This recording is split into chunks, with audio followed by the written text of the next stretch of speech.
तो दोस्तों, आपने बहुत सुना होगा कि लोन मत लो, लोन एक लायबिलिटी है। लेकिन लोन लायबिलिटी नहीं होता है, लोन लेने का तरीका लायबिलिटी होता है।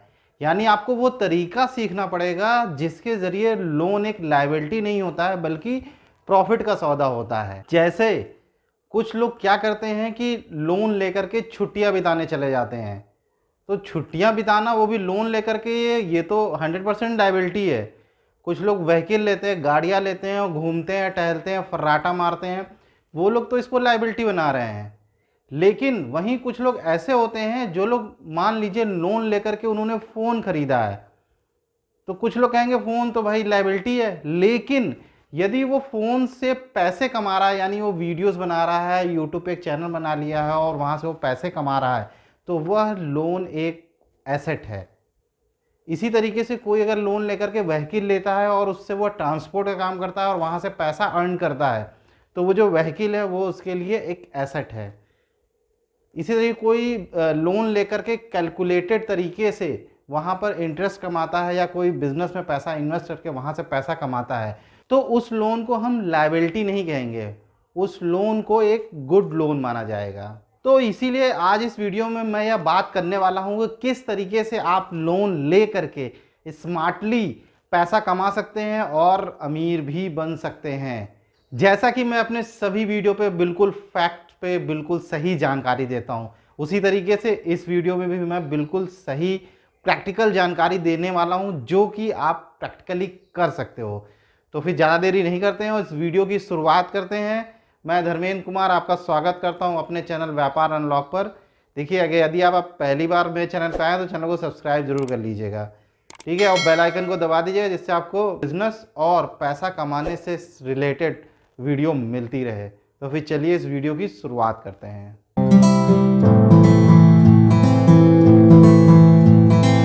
तो जैसा कि मैंने कहा कि लोन लायबिलिटी नहीं होता है, लोन लेने का तरीका लायबिलिटी होता है। आपको क्या लगता है कि ये जो स्मार्ट गुरु होते हैं, जो लोग ये बताते हैं कि लोन एक लायबिलिटी होता है, ये ज़्यादा समझदार हैं कि हमारे जो है अंबानी और टाटा और बिरला जैसे लोग या अडानी जैसे लोग जो लाखों करोड़ों का लोन ले रखा है इन्होंने, ये लोग ज़्यादा समझदार हैं?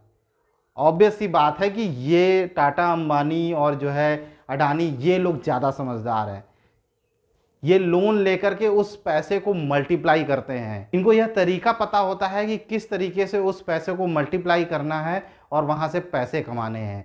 ज़्यादातर जो बड़े लोग होते हैं, ये जो लोन उठाती हैं, बड़ी बड़ी कंपनियां जो हज़ारों करोड़ का लोन उठाती हैं, ये लोन क्या करते हैं, ये लोन उठाते हैं और उसको फिक्स कर देते हैं, सिप्स कर देते हैं, एसआईपी कर देते हैं, म्यूचुअल फंड्स कर देते हैं, दूसरी कंपनियों में इन्वेस्ट कर देते हैं।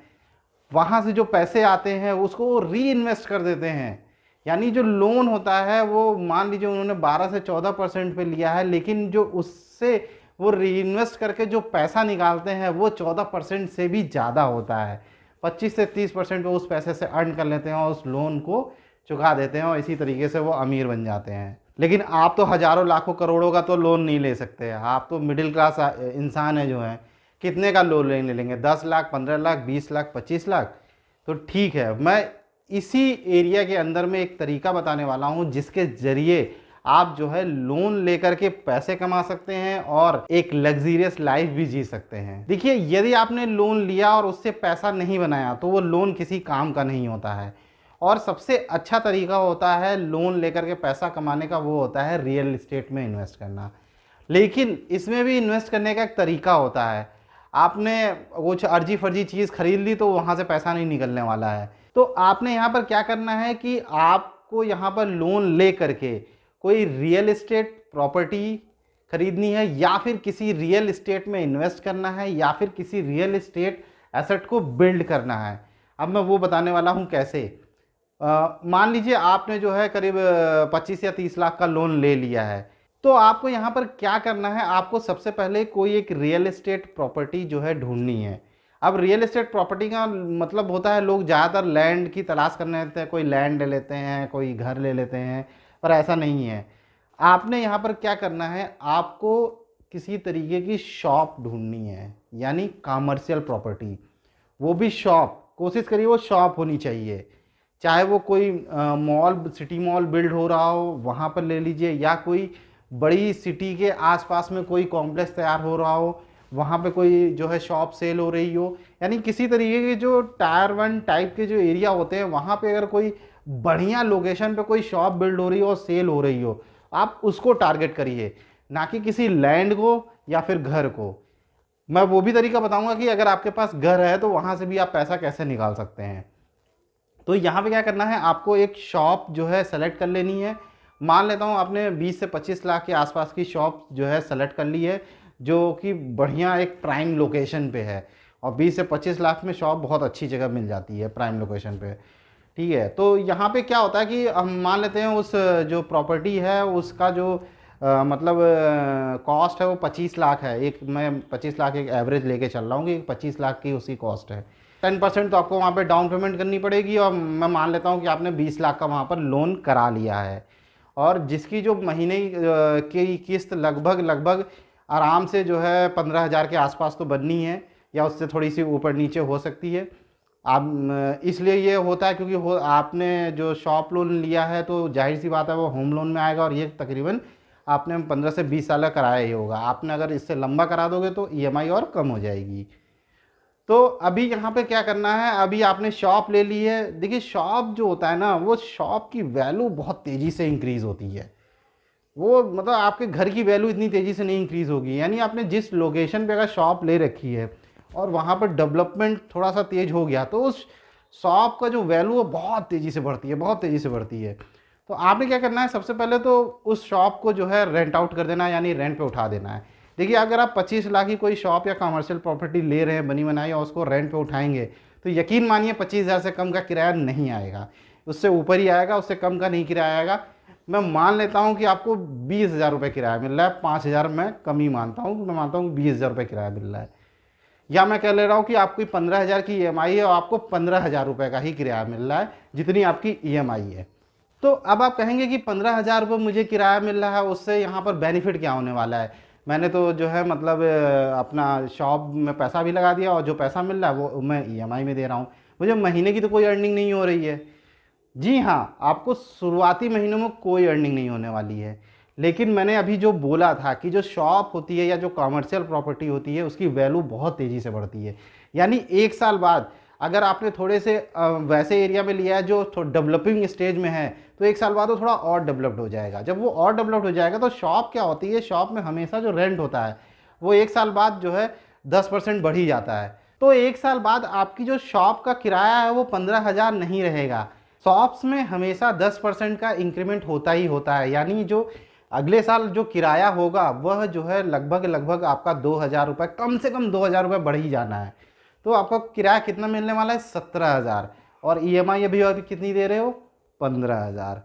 1 साल बाद फिर से वो जो है 10% के हिसाब से वो किराया इंक्रीज़ होगा क्योंकि वहाँ की लोकेलिटी बढ़ रही है, और जो है आपका किराया लगभग 20,000 हो जाएगा, आपकी ईएमआई जो है 15,000 ही रहेगी।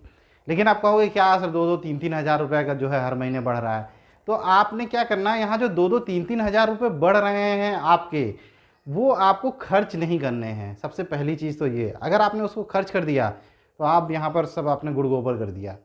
आपने जो है वो जो आपको वहाँ पर जो एक्स्ट्रा मनी मिल रही है, यानी आपकी किस्त के अलावा अगर आपको स्टार्टिंग में ही एक्स्ट्रा मनी मिल रही है तो और भी अच्छी बात है, नहीं तो अगर बाद में 1 साल बाद आपको एक्स्ट्रा मनी मिल रही है तो उस मनी को आप सिप में इन्वेस्ट करिए, म्यूचुअल फंड में इन्वेस्ट करिए, शेयर्स ले लीजिए, बॉन्ड ले लीजिए, या किसी कंपनी में इन्वेस्ट कर दीजिए।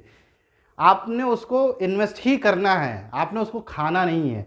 और जब तक आपका लोन चल रहा है तब तक आपको उस पैसे को इन्वेस्ट ही करना है। उस प्रॉपर्टी से जो भी पैसा मिल रहा है उसको आपको इस्तेमाल नहीं करना है। यदि आप इसी तरीके से जैसे 1 साल बाद अगर 2,000 और उसी से 10% उसी में मल्टीपल अमाउंट से आप एक सिप में भी इन्वेस्ट करेंगे ना, तो 20 साल बाद आप कम से कम 2 करोड़ से ऊपर रुपए आपके अकाउंट में बन जाएंगे। तो यहाँ पर ध्यान देने वाली बात यह है कि जो आपने प्रॉपर्टी खरीदी थी वह खरीदी थी 25 लाख रुपए में। जब सब जगह इजाफा हो रहा है तो आपकी जो प्रॉपर्टी है उसकी भी तो वैल्यू बढ़ेगी, उसकी भी वैल्यू 5% से लेकर के 10% एनुअली बढ़ने वाली है। यानी जो आपने 25 लाख रुपए की प्रॉपर्टी खरीदी थी वो जब आप लोन पूरा कर लेंगे 20 साल बाद उसकी भी कीमत लमसम 1 करोड़ के आसपास ही होगी। तो किस तरीके से लोन लेना घाटे का सौदा होता है। एक्चुअली लोन का इस्तेमाल करना ही डिपेंड करता है कि वह घाटे का सौदा है कि मुनाफे का सौदा है। यदि आप लोन को स्मार्टली इस्तेमाल करते हैं, लोन के एक एक पैसे को, एक एक रुपए को सिर्फ आप इन्वेस्ट करते हैं, तो यकीनन वो जो लोन है वो एक बढ़िया प्रॉफिट देने वाला लोन होगा। यदि आप लोन से मिले हुए पैसे को अपने पर्सनल खर्चे के लिए इस्तेमाल करते हैं या फिर घूमने फिरने या मौज मस्ती के लिए इस्तेमाल करते हैं, तो यह एक बैड लोन होता है जो कि आपकी लायबिलिटी बन जाती है और एक समय ऐसा आता है कि आपको लगने लगता है यार ये तो मेरे ऊपर बर्डन हो गया। तो इसीलिए यदि आप लोन ले रहे हैं तो उसके एक एक पैसे को, उससे जो भी पैसा मिल रहा है, छोटा से छोटा अमाउंट भी आप उसको इन्वेस्ट करिए। आपको वहाँ से 100 रुपये मिल रहे हों, 500 रुपये एक्स्ट्रा मिल रहे हों, लेकिन आप उसको इन्वेस्ट करिए। जितना आप इन्वेस्ट करेंगे उतना ही बेनिफिट होगा जब वो लोन ख़त्म होगा तब आपके लिए। तो आपने देखा कि इस वीडियो में मैंने एक तरीका बताया जिसके ज़रिए आप लोन लेकर के पैसे कमा सकते हैं। यहाँ पर पैसे कमाने के लिए आपको बहुत किसी मेहनत करने की ज़रूरत नहीं है। आप रात में सोते भी रहेंगे तो भी आपका पैसा आता रहेगा। तो इसी तरीके से आप जो है जो भी पैसे आते जाए उनको फिर से री इन्वेस्ट करते जाइए। यदि आपके पास किराया इतना ज़्यादा आ रहा है कि आपके पास और पैसे आ रहे हैं तो आप उससे और प्रॉपर्टी खरीद लीजिए और कमर्शियल प्रॉपर्टी खरीदिए और उसको रेंट पे आउट करिए। इसी तरीके से आप एक कमर्शियल प्रॉपर्टी का एक बिज़नेस बिल्ड कर लेंगे और वहाँ से पैसा कमाते रहेंगे और अमीर बन जाएंगे। लेकिन ये रातों रात नहीं होने वाला है। आपको एक शुरुआत करनी पड़ेगी और एक कैलकुलेटेड शुरुआत करनी पड़ेगी, तभी ये चीज़ आप अचीव कर पाएंगे। तो आज के लिए इस वीडियो में इतना ही। मिलते हैं किसी और वीडियो में जहाँ हम बात करेंगे किसी नए विषय पर। यदि आपको ये वीडियो अच्छा लगा हो तो कमेंट में अपना सुझाव या जो भी आपके मन में है वो लिखना ना भूलिएगा। साथ ही साथ एक लाइक देना ना भूलिएगा। तो फिर मिलते हैं किसी और वीडियो में, तब तक के लिए नमस्कार।